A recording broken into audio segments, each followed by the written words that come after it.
Welcome to Nantucket, an area made famous because it was the epicentre of the world's whaling industry.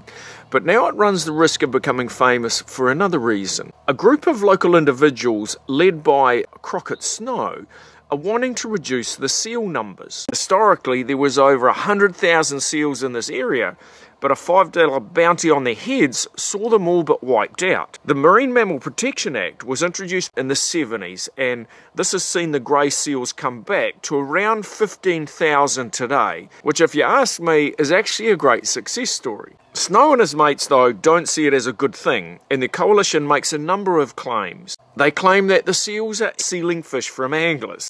Well, the same thing happens with sharks, barracuda and marlin, all of which have been known to steal fish. Until the fish is in your chili bin, you don't actually own the fish. And that's one of the great things about fishing. You actually never know what's going to happen. They claim that the seals are eating fish.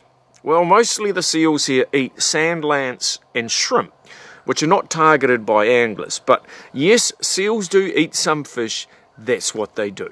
But here's something. If you really want to understand why the fishing has deteriorated here, you need to take a look at the commercial guys that are allowed to do what's called dragging or bottom trawling right in close to this island. Or the fact that they're using a 1 7/8 inch mesh, which catches practically everything. Such a mesh size has been banned in pretty much all Western countries. And then there's the squid fishery.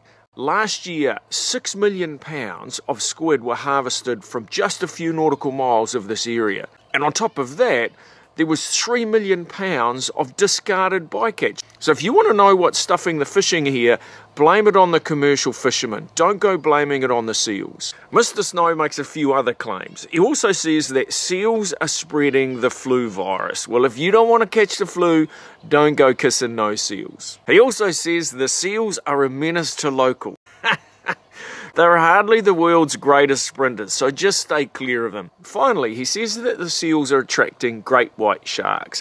This actually is true.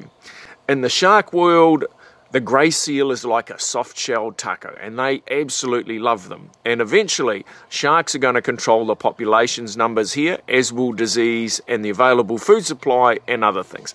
That's what happens in a normal ecosystem. I should mention that the bulk of the seals actually nest on a nearby place called Muskeget Island, where there's a single dwelling owned by none other than Mr. Snow. And his campaign is really about removing seals from his island. The problem, though, is not the 15,000 seals. The problem is Mr. Snow. And long term, we should look at how we can get that island in total public ownership, where it can be used by researchers and by tightly controlled tourism that celebrates these seals, rather than trying to remove the seals for the benefit of one man.